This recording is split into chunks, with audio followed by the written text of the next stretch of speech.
37 वर्षों से भारतवर्ष के अनेक स्थानों पर आपने संगीतमयी कथाएं कर चुके हैं। आप कुमाऊनी भाषा में भी कथाएं करते हैं। तो मैं आज ऐसे परम आदरणीय बसंत बल्लभ त्रिपाठी जी को सादर आमंत्रित करते हैं और अपने अध्यक्ष और महामंत्री जी से निवेदन करते हैं कि ससम्मान आपको सादर मंच तक लाएं। आपके भगवान श्री गणेश जी की महिमा का गुणगान सुनेंगे। तो ये हमारे अध्यक्ष माननीय आलोक शारदा जी और साथ में ये महामंत्री श्री भवानी शंकर नीरज जी, आप महाराज जी का सम्मान करते हुए अब मैं महाराज जी से निवेदन करता हूँ कि श्री गणेश महिमा का गुणगान हम सभी को सुनाए। श्री राम। ओम श्रीमन्नमः गणाधिपतये नमः। श्रीमन्मंगल मूर्तये नमः। विघ्नेश्वराय वरदाय सुरप्रियाय लंबोदराय सकलाय जगद्दिताय नागाननाय श्रुतियज्ञ विभूषिताय गौरीसुताय गणनाथ नमो नमस्ते। ओम एकदंताय विद्महे वक्रतुंडाय धीमहि तन्नो दन्ती प्रचोदयात्। बोले सिद्धिविनायक भगवान की, गणराज भगवान की जय जय। श्री राधे।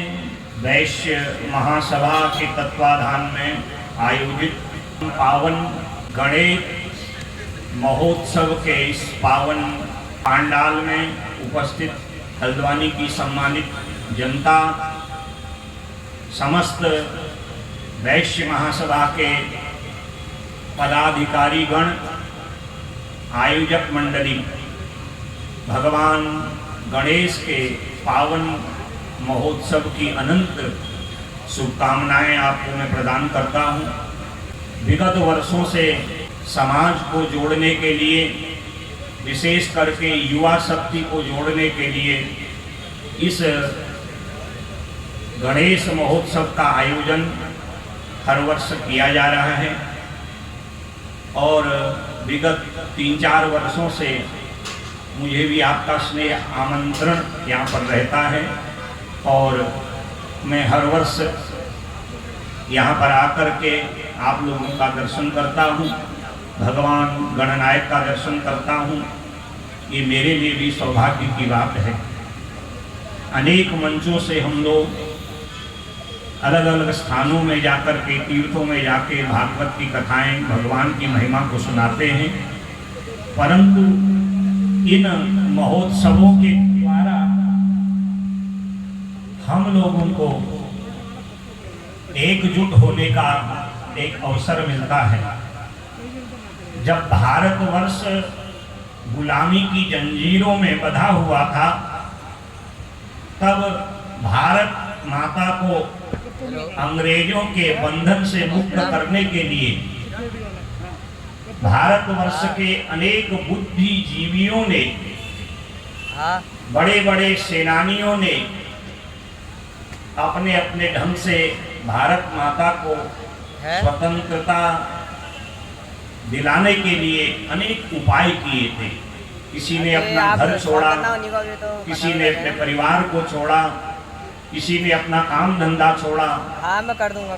और समाज में ऐसे ही अनेक गणमान्य लोग हैं जिन्होंने भारत को स्वतंत्रता दिलाने के लिए अलग अलग ढंगों से कार्य किए। उन्हीं में हैं लोकमान्य बाल गंगाधर तिलक, जिनका हम सब लोग नाम जानते हैं। इन्होंने एक नई क्रांति अध्यात्म के द्वारा आरंभ करी। समाज भी जुड़ जावे और हमारा सनातन धर्म क्या कहता है, क्योंकि आज हम देख रहे हैं हमारे भारतवर्ष के कुछ ऐसे सनातन विरोधी बयानों के द्वारा हमारे सनातन धर्म पर उंगली उठा रहे हैं। हम समाज के एक अंग हैं, क्योंकि वक्ता के द्वारा समाज में संदेश जाता है, तो हम अपनी लेखनी के द्वारा, अपने प्रवचनों के द्वारा इन सनातन विरोधियों का विरोध भी करते हैं और इनको कहते हैं कि सनातन धर्म को बिगाड़ने के लिए, उसको कमजोर करने के लिए रावण भी आया था, कंस भी आया था, हिरण्याकश्यप भी आया था। अनेक बड़े बड़े दुष्ट राक्षस इस सनातन धर्म को नष्ट करने का प्रयास किए, परंतु सनातन धर्म साक्षात भगवत स्वरूप है। श्रीमद् भागवत में लिखा है, सत्यम परम धीमहि, केवल एक सत्य है और वो सत्य है हमारा सनातन धर्म। और जितने हैं ये सब पंथ हैं। तो सनातन धर्म इतना जो है कमजोर नहीं है, इसकी जड़ें साक्षात भगवान नारायण से प्रकट हुई हैं। और नारायण भी जिनकी स्तुति करते हैं वो हैं भगवान गणेश, जो सभी देवताओं के परम प्रथम पूज्य और परम आराध्य हैं। तो जब भारतवर्ष को आजाद करना था तो लोकमान्य तिलक ने महाराष्ट्र से गणेश महोत्सव की क्रांति आरंभ करी थी और उसमें युवक युवतियों को, समाज के हर व्यक्ति को जोड़ा था ताकि हम अपने आप को पहचानें। आज समाज में सब कुछ है, विशेष करके नई पीढ़ी में संस्कारों का अभाव हो गया है। बच्चों को देश विदेश के हीरो हीरोइन के नाम पता है, फिल्मों के नाम पता है, गानों के नाम पता है, पर गणेश जी कौन है, गणेश जी की उत्पत्ति कैसे हुई, कौन भगवान विष्णु हैं, कौन नारायण हैं, कौन शिव हैं, इनके विषय में प्रश्न करो तो उनको जानकारी नहीं होती।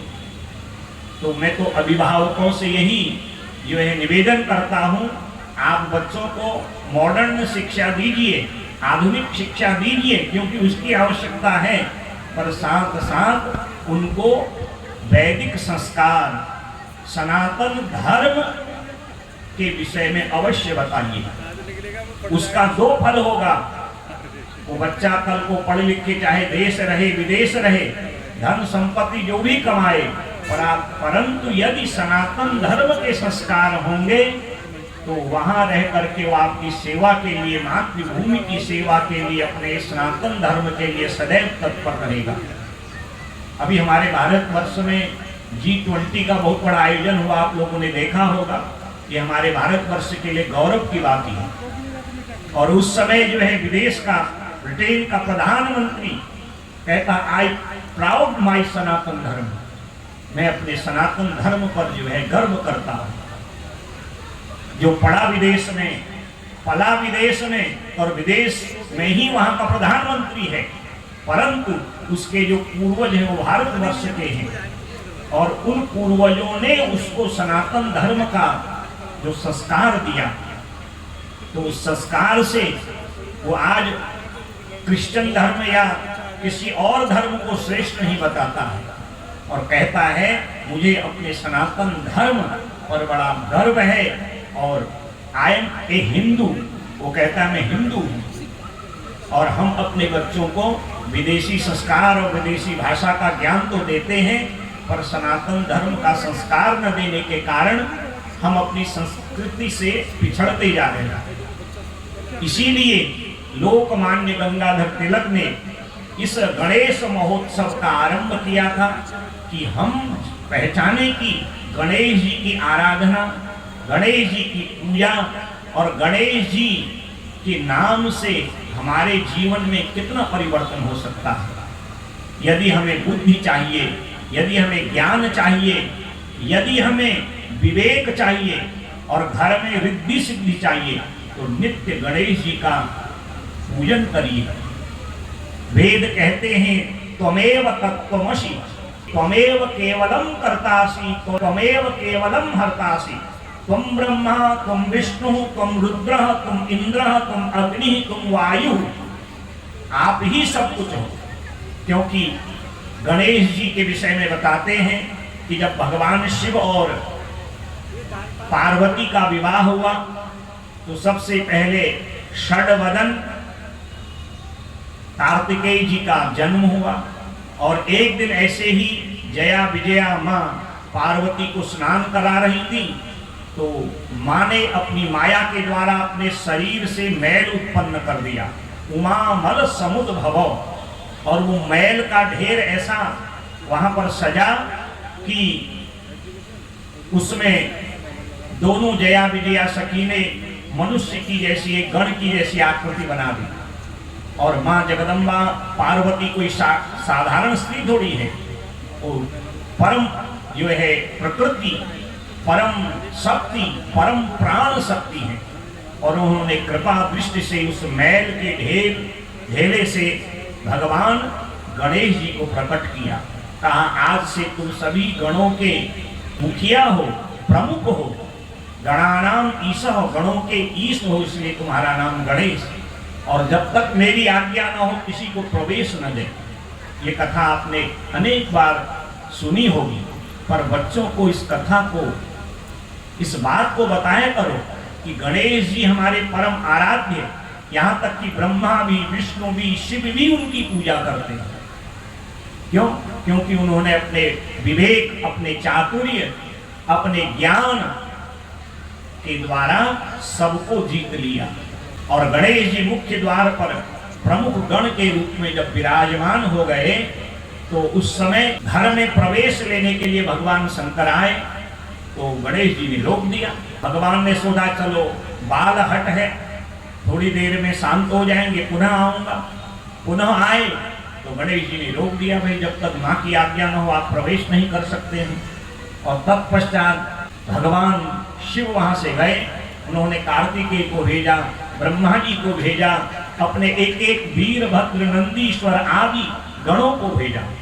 शिव महापुराण की रुद्र संहिता में चौथा खंड है कुमार खंड। तो उस कुमार खंड में गणेश जी की एक कथा बड़े विस्तार पूर्वक वेद व्यास भगवान ने बताई है। और गणेश जी की शक्ति, उनकी भक्ति, उनकी निष्ठा, उनके बल को भगवान शंकर को पुनः जाके जब बताया तो भगवान शंकर को क्रोध आ गया और अपने त्रिशूल से गणेश रूपी बालक का मस्तक छेदन कर दिया। और जब मां पार्वती को इस बात का पता चला तो मां पार्वती अपने केशों को खोल करके विकराल रूप धारण करके इस सृष्टि के प्रलय के लिए तैयार हो गई। तब देवताओं ने निवेदन किया कि मां आप शांत होएं।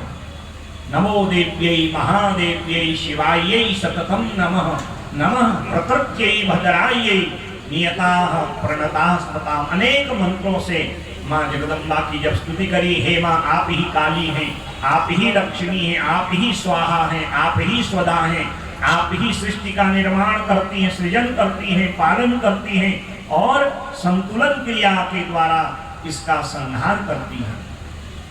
देवताओं ने छंदमय तरीके से जब स्तुति करी तब भगवती पार्वती कहती हैं यदि मेरे पुत्र को आप पुनर्जीवन प्रदान करें तो मैं अपने कोप को शांत कर दूंगा।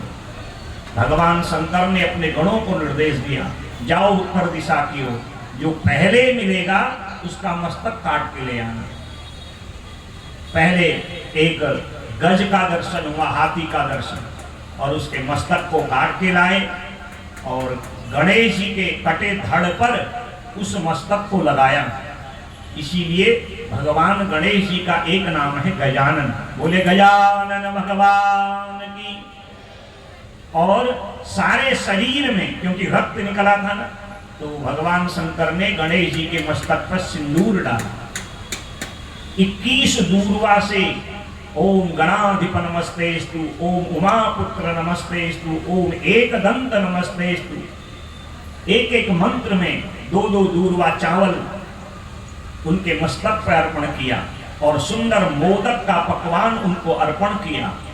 और रोली, चंदन, धूप, दीप, पुष्पमाला, दूर्वा, सिंदूर और मोदक के द्वारा षोडशोपचार पूजन किया। और भगवान शंकर जो महामृत्युंजय हैं, जिनके लिए कुछ भी असंभव नहीं है, वो भगवान है। भगवान माने कर्तुम अकर्तुम अन्यथा कर्तुम शक्तः, जो असंभव को संभव कर दे।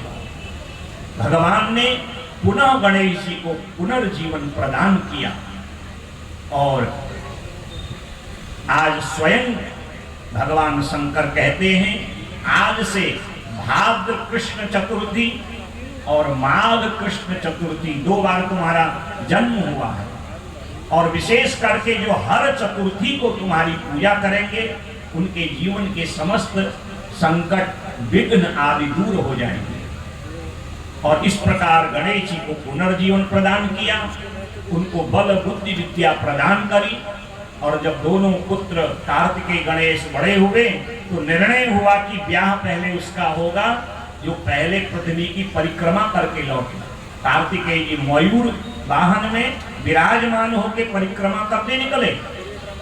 गणेश जी का वाहन चूहा, एक तो लड्डू खा खा के गणेश जी का एक नाम है लंबोदर, जिनका उदर जो है पेट बहुत बड़ा है, और जिसके शरीर में भार अधिक हो उसको वहन भी कौन करे। और वहन करने वाले हैं मूषकराज महाराज, कभी इस बिल में कभी उस बिल में चले जाएं। गणेश जी ने सोचा कि ऐसे तो पृथ्वी की परिक्रमा होगी नहीं, और 2 आसन लगाए, गौरी सहित भगवान शंकर को विराजमान किया, चरणों तक लिया, चरण धोए, सुंदर तिलक किया, माला पहनाई और निराजन करके मूषकराज में विराजमान होके 1 नहीं 7 परिक्रमा कर दी और कहा हमारा ब्याह करिए। भगवान शंकर सहित सारे देवता बड़े आश्चर्यचकित। भगवान कहते हमने तो कहा था कि पृथ्वी की परिक्रमा करके जो पहले आएगा उसका ब्याह पहले होगा। तो आज गणेश जी ने अपनी बुद्धि का यहाँ पर परिचय दिया कि कहा इस संसार में पृथ्वी से बढ़ के भी अगर कोई है वह है मां, और स्वर्गादि लोकों से बड़े कोई अगर हैं वो है पिता। क्योंकि यदि माता पिता जन्म ही न दें तो न हम बलवान हो सकते हैं, न प्रभावशाली हो सकते हैं, न दुनिया को जान सकते हैं। माँ पृथ्वी से बढ़ के है, पिता स्वर्गादि लोकों से बड़े। अगर ये वेद के वाक्य, ये शास्त्र की बातें अगर सत्य नहीं है तो भाई मैं भी झूठा हूं। यदि वेद शास्त्रों में ये बातें कही गई हैं तो मेरी बात के द्वारा ये सिद्ध होता है कि मेरा विवाह आपको पहले करना पड़ेगा, क्योंकि मैंने आपकी प्रतिज्ञा को जो है यहाँ पर पूर्ण किया है। सारे देवता आश्चर्यचकित। भोले बाबा जिनको वागीश कहा जाता है, वाणी का देवता, वो भी आज गणेश जी की बल बुद्धि और उनके विवेक ज्ञान के द्वारा समर्पित हो गए। और विश्वरूप प्रजापति की 2 कन्याएं हैं जिसका नाम है सिद्धि और बुद्धि। उनके साथ गणेश जी का ब्याह किया और समय आने पर गणेश जी के 2 पुत्र हुए, क्षेम और लाभ। और जब कार्तिकेय जी परिक्रमा करके लौट रहे थे ना, तो मार्ग में नारद जी मिले। कुछ लोग समाज में ऐसे भी होते, लड्डू भी खाते हैं और भड़का भी देते, लोगों को झाड़ पे भी चढ़ा देते हैं। तो नारद जी ने कहा कार्तिकेय जी आप किधर को जा रहे हो? कहा कि भाई मैं तो परिक्रमा करके जा रहा हूँ और मेरा ब्याह होगा। उन्होंने कहा किसका ब्याह? तेरे छोटे भाई के 1 नहीं 2 ब्याह हो गए गणेश जी के, और वही शादी का लड्डू खा के अभी मुंह की मिठास नहीं गई। कार्तिकेय जी ने प्रतिज्ञा करी कि मेरे छोटे भाई ने अपनी बुद्धि और विवेक ज्ञान के द्वारा माता पिता को जीत लिया, शास्त्र वेद पुराणों की बातों को सिद्ध कर दिया। और उसी समय कार्तिकेय जी श्रीशैलम, जो आज हैदराबाद के पास आंध्रा में है, उस श्रीशैल में मां पार्वती और शिव की आराधना करी और कहा यदि मेरी तपस्या में शक्ति होगी तो स्वयं कैलाश पर्वत से शिव और पार्वती यहाँ आएंगे। और हर पौर्णमासी को मां पार्वती और हर अमावास्या को भगवान शंकर आज भी कार्तिकेय जी को दर्शन देने जाते हैं। इसीलिए उस स्थान का नाम है श्रीशैले मल्लिकार्जुन। यह 12 ज्योतिर्लिंग में दूसरा ज्योतिर्लिंग है। कहने का तात्पर्य है कि व्यक्ति का व्यक्तित्व श्रेष्ठ होता है, व्यक्ति का ज्ञान श्रेष्ठ होता है। व्यक्ति अपने आप में श्रेष्ठ नहीं होता, उसका ज्ञान, उसकी बुद्धि, उसका विवेक और उस समाज को क्या प्रदान कर रहा है, इसलिए वो श्रेष्ठ होता है। इसीलिए हम लोग कोई भी मंगल कार्य करते हैं, सबसे पहले सिद्धि और बुद्धि को देने वाले, ज्ञान, बल, विवेक को देने वाले भगवान गणेश जी का पूजन करते हैं। गणेश जी की पूजा के द्वारा हमें बुद्धि, विवेक, ज्ञान के साथ साथ घर में रिद्धि सिद्धि भी प्राप्त होती है। तो आज समाज में सब कुछ है, पर बुद्धि और विवेक का अभाव होने के कारण विशेष करके ये जो नव युवतियां और नव युवक हैं, और अक्सर मैं देखता हूं नशाखोरी के चक्कर में विवेकहीन हो जाते हैं। तो माता पिता को आधुनिक शिक्षा के साथ गणेश जी की कथा, ध्रुव जी की कथा, प्रहलाद जी की कथा, मेरे राम जी का चरित्र, मेरे श्री कृष्ण का चरित्र, माता रानी का चरित्र, भगवान शिव का चरित्र, जो हमारी ये सामाजिक जो सनातनी परंपरा है, उन बातों को अपने बच्चों को, नई पीढ़ी को अवश्य बताना और उनको बताएं कि आपके पास सब कुछ है, यदि आपके पास बुद्धि नहीं है, आपके पास विवेक नहीं है, क्या करना है क्या नहीं करना है, तो हम समाज में आगे कैसे बढ़ सकते हैं। तो ये जो गणेश महोत्सव है तब से आरंभ है, जब से भगवान गणेश का मां पार्वती के मैल से प्राकट्य हुआ। पुनः भगवान शिव ने उनको गजवदन और गणेश जी के मस्तक पर हाथी का सर लगा करके पुनर्जीवन जो दिया था, तब से आज तक जो है हम गणेश का पूजन करते हैं। और भारतवर्ष को गुलामी से आजाद करने के लिए लोकमान्य गंगाधर तिलक जी ने जो गणेश महोत्सव आरंभ किया था, और ये हम हल्द्वानी वासियों का भी अहोभाग्य है। आज भारतवर्ष में अनेक स्थानों पर, इसी हल्द्वानी में अनेक स्थान पर जो है गणेश जी का जो पावन उत्सव मनाया जा रहा है। हम आप सभी को इस उत्सव के द्वारा एक नई चेतना, एक ज्ञान, एक विवेक की शक्ति को जागृत करना चाहिए। विशेष करके नई पीढ़ी को गणेश जी के चरित्र के द्वारा आगे को प्रभावशाली अपने समाज को बनाना चाहिए। और जब हम गणेश जी का ध्यान करते, गणेश जी का नाम लेते, कोई कार्य करते हैं, तो उसमें निश्चित सिद्धि होती है। एकदंताय विद्महे वक्रतुंडाय धीमहि तन्नो दंती प्रचोदयात्, ये गणेश गायत्री है।